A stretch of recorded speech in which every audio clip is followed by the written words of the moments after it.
So I am now going to call on Angus Abadee. I saw him enter the room. Angus, are you there? I have muted you, darling, so you'll need to unmute yourself. Hi.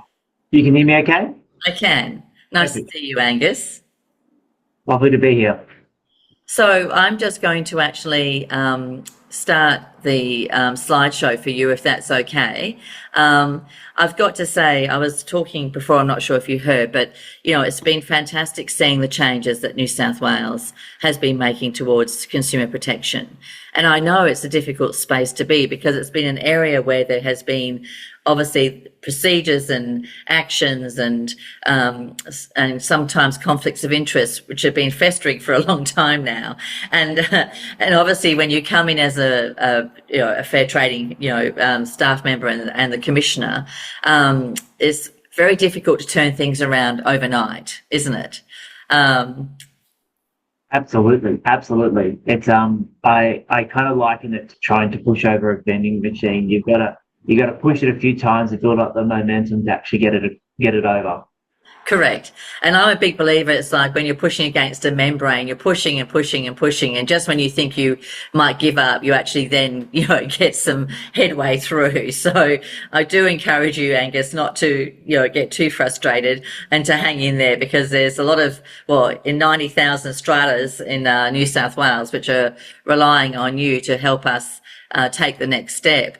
So with that, I'm going to kind of like hand across to you to talk and we'll then have some time for Q&As at the end. Perfect. Thank you. And thanks everyone for joining this morning. I've come to kind of talk about what our vision is for restoring confidence in New South Wales Strata. I think it's important to start with the kind of the proposition that we recognise that changing the laws of and by itself is not going to be enough. There needs to be a united commitment from the sector, and that's owners, people working in the sector and government to change behaviours beyond simply just what the prescriptive laws say. And so what I want to cover today is a bit of a vision for that we're adopting for Strata in New South Wales and recognise some of the challenges that we're going to have to lean into as that kind of united front across the sector. So going to kind of the first slide, I think is just important for context setting, is that New South Wales has 87,000 scans, 1.2 million people, and these are the stats that you know of. But I think what's really important is that government no longer sees strata as a niche issue. You would have seen the Premier and various ministers getting up and speaking about the housing agenda and the strategy that they have for making sure that people have access to affordable but safe and trustworthy homes. And absolutely part of that is going to be rolling out more housing stock across New South Wales, of which the majority is likely to be strata. But it has to be more than that. It has to also be about maintaining confidence in the existing housing stock, keeping it in the market, and making sure people want to continue to buy those assets, that they continue to appreciate and value for the people who buy into them, and that they're appropriately maintained. And that's really at the front and center of why we're dealing with strata. Is we're talking about people's homes. Absolutely, it's probably the most important and most valuable asset that a lot of people will have. But it needs to be more than that. It needs to be the recognition of the role that strata plays in providing people with a safe place to live, and being part of the community. A lot of people choose to live in strata because it's close to where they want to work. They like the kind of the benefits that go with strata around shared maintenance obligations, shared responsibility for running the building. There are those people. There are also those people who kind of recognise that strata is the best option that they have to get onto the property ladder. So we need to recognise we have a spectrum of people who live in strata, but all of them are entitled to the same rights and responsibilities, and still will always have the government backing them as part of that. Which takes us to the next slide, which really kind of sets out what I am responsible for as the Strata and Property Services Commissioner. One of my jobs is to lead the Strata and Property Services Task Force within New South Wales Fair Trading, which was established last year by the government with $8.4 million to stand up the task force, with additional funding taking us to 11.8 to make sure that we enhance the Strata Hub, and that's kind of what I'll be talking about today. there are just some numbers there. We have 21 inspector roles, 21 investigator roles, and 13 mediators, all a significant increase under the task force to what it was in New South Wales fair trading before December last year. That's really good news because it's allowed us to bring in people with subject matter expertise as well as a lot more strength and size in our ability to have impact in the sector. And the reason we brought in not just inspectors and investigators, but mediators is we recognise that Strata, that it is not just about enforcement of the law, it's about helping people to solve problems. I want to talk a little bit more about that over the coming 20, 30 minutes. Moving on to the next slide. So what are we using those people for? Where are we really focusing on? And this is about the strategic priorities of New South Wales fair trading for the strata sector. Sam, if we could just go to the next slide, please. It's about promoting confidence in strata leading, and that's absolutely needs to be the piece there. As I was saying, that if we're talking about getting more people into strata, we need them to have the confidence to live in those buildings and thrive in those buildings. What that looks like is education absolutely has to be part of it for owners, but also for the professionals and practitioners who are supporting strata owners. High impact compliance and measured regulatory reform. And I put that word measured because I think it recognises that we can't legislate our way out of problems. We need to take a proportionate approach to everything we do. We need to understand the likely impacts. And where we can find a non-legislative way to address a problem, we should own that and use that. It's easier to roll out, it's easier to change, and it's something that can be adaptable to what the needs of the people that we're working with. We want to protect vulnerable homeowners and improve transparency in governance. Vulnerability takes on many, and we recognise that there are people who are vulnerable for various reasons, either through features of them as a person or the situation that they're in. Regardless, we want to take an empathetic approach with how we're supporting those owners, whether it's providing them with information, whether it's coming in to back them up and taking action against people who've done the wrong thing. Or really, it's just about supporting them with the tools they need to self-serve and fix a problem. Regardless, we're doing a lot more in that space. And the most recent example is we held drop-in clinics for members of the Chinese community in a few parts of southwestern Sydney to give them support in language. So some of our Mandarin speakers from within the task force were able to support people by answering their questions about strata. Supporting the sustainability and resilience of strata communities, we have to own the fact that we are needing to improve the sustainability of these buildings. We need to make sure that they're resilient to cost pressures when they have to do repairs and maintenance, that they're able to deal with interest rates going up. We have a lot of measures that we are looking at. And again, this is not a traditional place for regulators to be. We tend to be enforcers of the law. But we recognise that if we're really serious about changing behaviours in strata, it needs to be a lot more than just enforcing the law. Professional standards across the sector is important for owners. It's important for us. But the message we keep hearing time and time again is it's important for the practitioners working in the space. We've got a lot of pride in the sector that they're working in. It's a profession. They recognise the importance of the service that they provide and want to continue to do that work. And so we want to back them in and saying we want to celebrate what good looks like and take action when people fall short of the mark. We want it to be certain, we want it to be timely, and we want it to be impactful. Because ultimately the end goal is we need more people working in strata management. We need more people working in building management. These schemes are getting increasingly complex, and we know the value that strata managers and the like provide. We want to make it easier for them and attract more people to the sector. Moving on to my next slide, which is about the reforms that we've taken through over the past year or so. Angus, may I interrupt? I really am pleased to hear you say, with a level of empathy, right? And I think, the one thing that we know is that 60% of people who move into an apartment do so from a house. So strata is a very foreign concept to them. And I think, it's so important that you do educate the owners as you are doing, and that's the process that you're about to, start with. But at the same time, that multi-pronged approach is really what is needed, because you don't want to necessarily just keep smacking asses, excuse my language. You do want to also dangle the carrot, right? And yeah, and a lot of people in strata just want to have an easy breezy lifestyle, as we say. They would just like to be able to move into their apartment and love their lifestyle and not have to deal with things like defects or difficult committees or difficult strata managers, So I'm pleased to hear what you're doing. Yeah, you're right, Sam. It's got to be both. It can't just be one. You've got to use a number of different levers to change behaviours, to support people, to empower them. That's absolutely got to be about owners. It's also got to be about strata managers feeling empowered to support their owners in the right way. And so we want to do more across the spectrum on those types of things. And the law reforms that we've got really help us to do that. And firstly, we've got much more comprehensive compliance and oversight powers and obligations on strata managers and building managers. What's really promising about this is I think that in large part this represents best practice that we're now kind of just saying is now minimum standard for all strata managers. We're looking at rolling out a standard form strata management agreement. We've tightened up disclosures of reforms.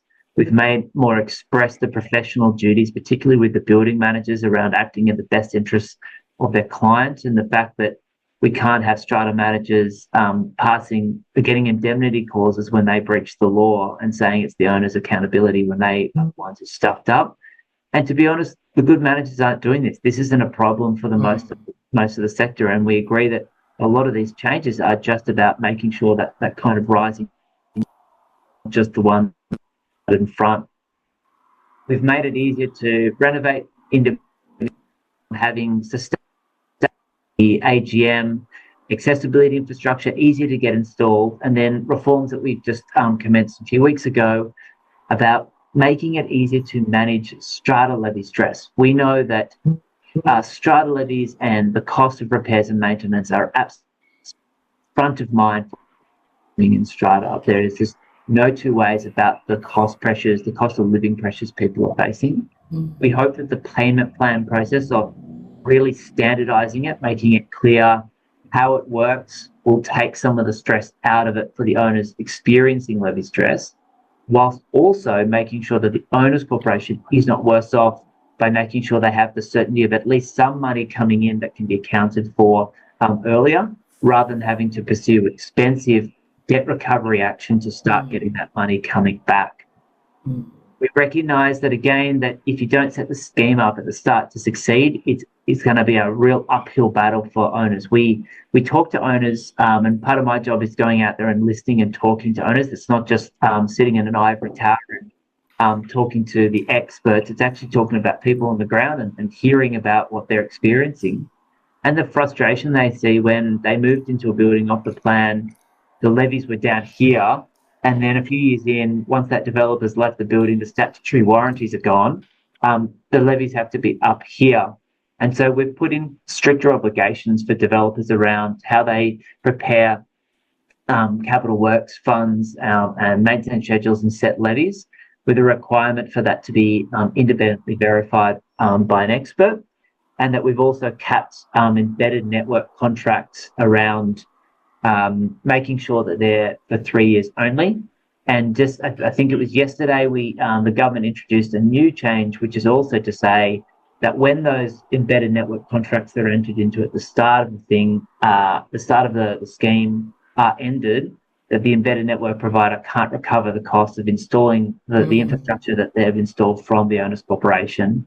Now, that's the kind of thing that it just makes sense that developers should be on the hook for the true cost of standing up that building. They should make sure that the ticket price that they're charging owners is accurate, and so that people can make an informed decision about whether or not they can afford to live in that building, rather than being hoodwinked to thinking that they can, so that the developer can quickly sell that property and make it someone else's problem. Yeah, that infrastructure issue, Angus, I actually had that come across my desk last week. So you're right. And, people shouldn't have to be beholden to a 20 or a 25-year contract and have no choice about which NBN provider or what, online kind of like sports that they want to watch, or the electricity. The whole idea about embedded networks was actually to make it cheaper for lot owners, but somehow it's actually turned around the other way. So we're very glad you're doing something in that space.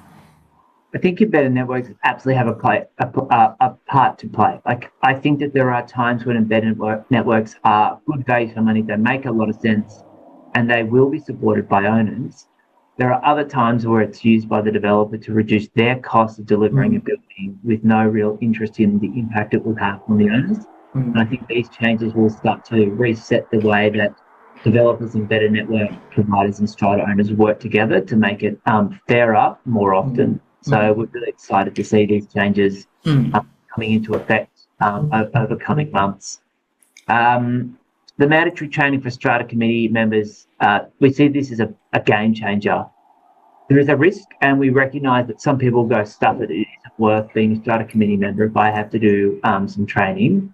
We think that people will realise that the value of taking an hour or two out of their year to learn a little bit more about how to run their scheme effectively, to arm them with the right information, to ask the right questions, to follow the correct processes, and to better be prepared to answer questions from other owners will save them significant time, stress, and heartbreak down the track. Now, what we're looking at is that there will be a base level offering offered by the government every year, and our current proposal is to provide space for sector providers to provide additional training.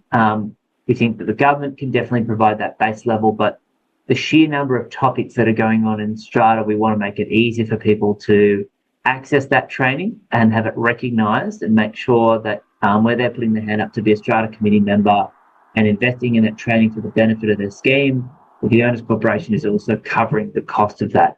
We don't expect it to be much. We really don't. We expect it probably to cost less than $200 a year per strata committee member. And if that's 3 members, that's $600 a year. If it's 9 members, it's $1,800. We're not really talking about sheep stations here. We're talking about really good value for money as far as investing in the capability of the strata committee. And what you'll see again is that the government-led one is where we're seeing the particular problems in strata, and we hope that there's a real good variety of cross-committee training options provided by people who've been signed off by Fair Trading as someone who's up to it, has shown us how they're going to deliver the training, and we think that it is value for money. So that's a really good initiative that's going to be kicking off next year.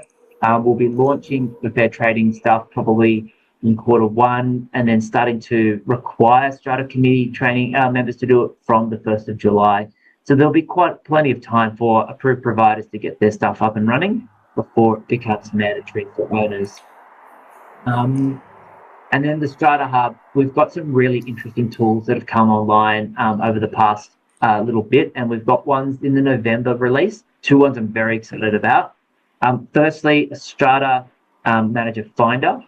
So what you'll do is you'll be able to find the strata managers who service your area. You'll be able to see a quick profile of the services they provide, the types of schemes they support, and then the ability for you to kind of work out where they're based. So you can kind of make sure, hey, am I picking a strata manager who actually knows my community, who understands the space, who's going to be supporting us? That will give the information that will be drawn down from the Strata Hub, but also the Strata Manager giving that information. That's a really good piece. Second is that we've created a tender tool. So once you've identified the Strata Managers you're interested in, we've created a tender tool that you can do, which will say, these are the services that I want to be priced up. And then the Strata Manager will price it up in a consistent way so that you can see what you're being charged consistently from each of the Strata Managers. The other tool that we're launching is a Capital Works Fund Builder. So this kind of really recognises that the strata, so the capital funds and capital works funds that a lot of schemes are running are insufficient to their actual needs. They've tried to cut down the cost. They've tried to defer maintenance and the like. With fair trading having new enforcement powers to come in and compel owners to engage in meeting their obligations under Section 106 to repair and maintain a building, we wanted to make it easy for them to understand how to do that. And so the Capital Works Funder will really assist in that process.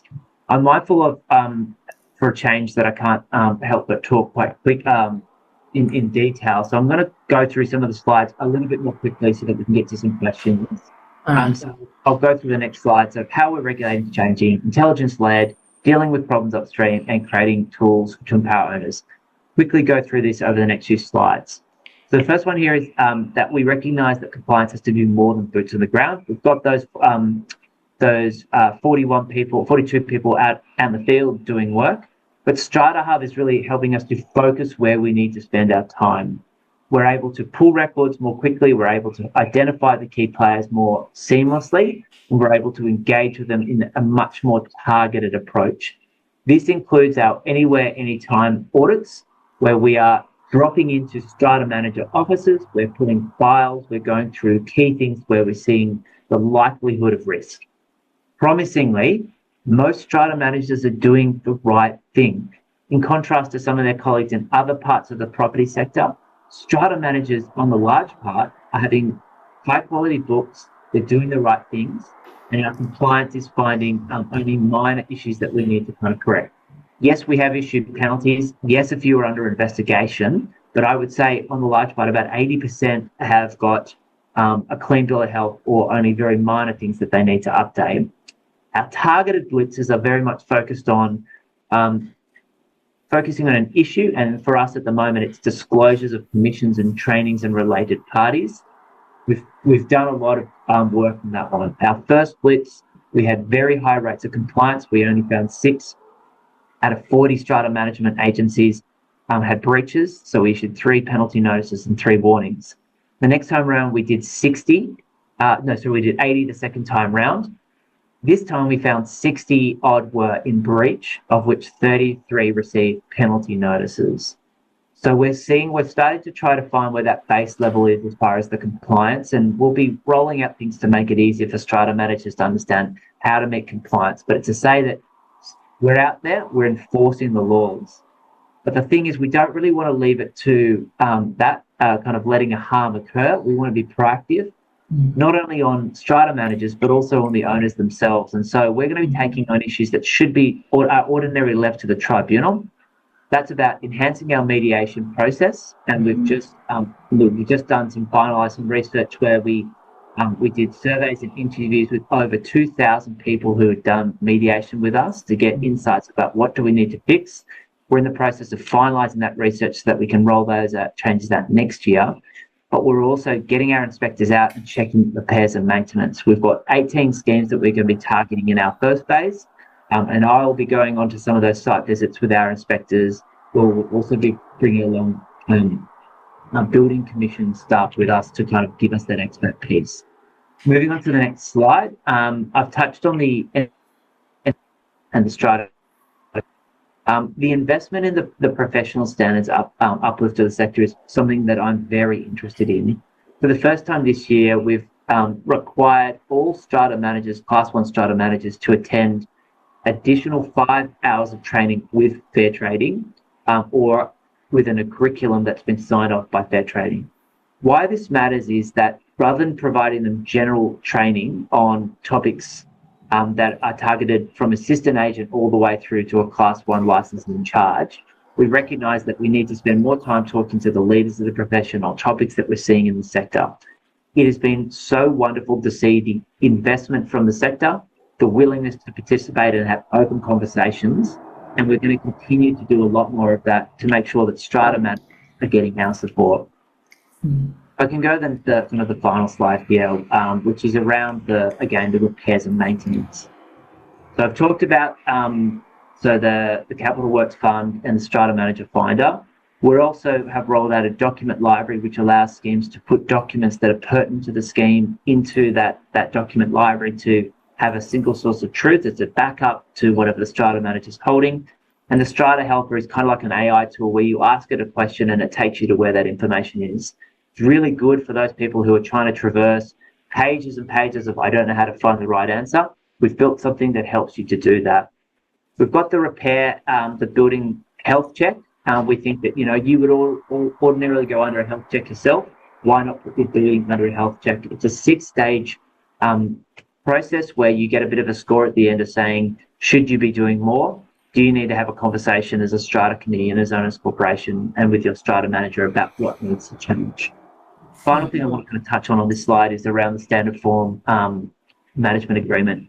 We've done some research. We did some extensive research. We brought in some leading academics from the strata sector, Nicole Johnson and Kathy Sherry, to do a research piece with strata owners, strata managers, lawyers, academics, consultants, going, what should an ideal form of a strata management agreement look like, rather than just amalgamating what's already in the space? Those insights have provided really useful ways that we can enhance the way that the contractual arrangement between the parties is solved. And that research is being finalised. And then we've also procured a professor of law in Sydney to take those insights to work with Kathy, who's also a professor of law, and Dr. Nicole Johnson to do a draft form of words that we'll be consulting on next year, backed up by the really clear research which says, why are we changing things and where do we want to be? That normative lens of where should we be going from a contractual perspective. And we think that this agreement, which will be a digital form on the Strata Hub, which will be automatically able to be populated, it'll say very clearly, this is how you are charged, this is how you are accountable as an owner, and this is how the strata manager is accountable. And we're really excited for that, because I think it'll just take a whole lot of heat out of concerns between strata manager and owner, saying everyone's on the level playing field. You are two equal parties in this negotiation, and we will hold the strata managers accountable, but we will also hold the owners accountable. That's it for me, and apologies that I have spoken for longer than I was supposed to, but I can't help it. I love the sound of my own voice. Well, Angus, I think you've got a lot to talk about, which is really encouraging, and I'm really pleased. So from my perspective, before we open up, and just so everybody, if you would like to ask a question, please show your hand in the chat button. So obviously we have muted you only because of the fact is that we want to not have too much reverberating noise. But Angus, you were saying that you went out and did those kind of like, audits, and unannounced audits, which I think is really fantastic. What did you actually find in regards to then the common issues that you were seeing and the breaches? Was there a pattern with the breaches? Yeah, so some of them were trust account issues, some minor breaches in trust account auditing and reporting. Supervision guidelines tends to be the predominant thing. So where we're seeing that there's not a complaints or gifts register in place, there's not training plans being kind of put in place, which then makes the disclosures of training provision more complex and challenging and potentially in breach. And then the ones that we've subjected to further investigation is where we are not acting on client instructions or not meeting their obligations. So as an example, we had someone who was appointed as a compulsory manager for a small scheme which was dealing with a repairs and maintenance issue. They were appointed in February. They took strata fees from February. They didn't do anything with that repairs and maintenance until October, where they finally asked for a consultant to come in. And so we're kind of saying, well, what were the fees that you were generating? Where did they go for? Were you acting in the best interest of the client? Were you addressing why you were appointed? Then ones where they terminated the agreement unilaterally and said, we're just done with the owners, you're on your own, without doing the proper notice period and that kind of stuff. And when they've been given specific directions to do something and they're not actually doing it. Those are things we found, but again, those are in the large part the minority. I really want to stress that most of the strata managers are doing the best that they can, and in the large part doing the right thing. And it's just these people who are problematic, who are kind of bringing the sector into disrepute. But I think with the more, admittedly, a heavy-handed approach to how we're regulating in the sector, so we've taken over 2 strata management businesses already, and we'll likely do another few before over the next few months. We've got a few in our mind that we think that it's too far gone. That we need to protect the consumer. We've never used those powers before, but we're going to be using them now where we see trust account issues, where we see significant failures to meet the fiduciary obligation. We just come in and appoint a manager over the top and bring in some trusted strata managers to support those schemes. Fantastic. Good morning, Peter Valiantis. Your question, please, for Angus. Yeah, hi, good morning. Hi, Angus. Hey, Peter. Question for you regarding the Strata Committee training. So I guess I've got 3 questions related to that. So one, is it mandatory? And also, how will that be enforced? And who pays for that training? Yep. So it will be mandatory for all Strata Committee members. So they will be required to do it. So for the first year, I think we're probably looking at that. We'll have the standard form fair trading training, which will be free online, and that's really into the basics of running a Strata Committee, running a Strata scheme. And so for the first year, they'll have, I think, three or so months after they're appointed to complete it. But going forward, it will be a mandatory thing before people nominate to become on the Strata Committee to make sure they understand what they're kind of nominated to be part of. The other training will be delivered by any approved providers. So we imagine there's going to be fluctuation of the topics, the delivery methods, etc. So some will be in person, some will be online interactive, some will be self-paced learning. And so we expect that the cost of those will be borne by the owners corporation, again, because it's a mandatory requirement for strata committees. In the same way, the owners corporation has to pay for the strata, the annual, etc. It's part of this now. It's going to be part of the governance of running the strata scheme. As far as compliance, our proposed approach is to leave it with the scheme secretary. So it's now an eligibility requirement about whether or not a person can stand to sit on the committee. And we feel that the strata secretary is probably the best person to come to do that. There are absolutely penalties and consequences for failure to do it, including that the person is ineligible to sit on the strata committee. But we generally think that we'd like to leave it to the committee themselves to manage as much as possible. Great. Russell Barnes, good morning. You have a question for Angus? Yes, I do. Thank you. Angus, just following on from that earlier question, I have in my mind a question that is, are there enough committed and able committee members for this to work?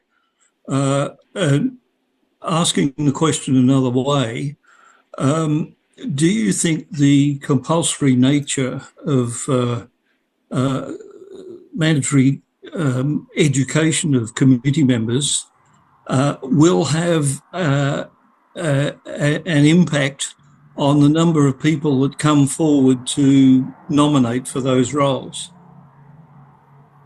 Yeah, Russell, I think it's absolutely a risk, and I kind of flag this. I do see this as something that we have to keep an eye on, that there is a risk that some people say, I can't be bothered to do the 2 hours of training over the course of the year. It's just stuff it. I think that is a legitimate piece that we need to keep our eye on. The flip side is that talking to a lot of strata committee members, they say, yep, good, we want this information, we want this education, and we like the fact that everyone on the strata committee has to do it, not just those people. You know, every committee has that person who, you know, goes above and beyond, who does a lot more work than everyone else. They're kind of saying, I'm that person. I don't want to be the only one who's trained and educated and has been given the support to understand how to do this job effectively. I want everyone to do it. I think with these types of changes, and again, you know, a lot of the changes happen in New South Wales, and not only Australia first, they're world first. It's about the ordering rectification, right? First time that's happened in the world. Strata Hub, it's unique anywhere in the world. The Strata Committee training is going to be we're going to and we're very open to tweaking and changing to make sure that the benefits continue to weigh out the harms and the risks. And so I would welcome any feedback as we roll this out. Is it working as intended? Or are those risks starting to become much more acute? So I'm going to wrap it up now, Angus, because obviously we're conscious of time. We're an advocate of the education because the number of times I hear the saying buyer beware is too many, and it's usually done with the intent of taking advantage of committee owners or apartment owners, and we do want that to stop, because at the end of the day, an educated committee member can make the right decisions for their building and for their community, and that's what we call harmony. So Angus, thank you again for your time today, and certainly appreciate your presentation, and you've got your contact details there if anyone obviously wants to reach out. And keep doing the great fight. I do appreciate that you must get a lot of flack. I know I do. But you are much more equipped than I am, and that is so great to see. So thank you again today for your time, Angus. Thank you all. Thanks, Em. Thanks.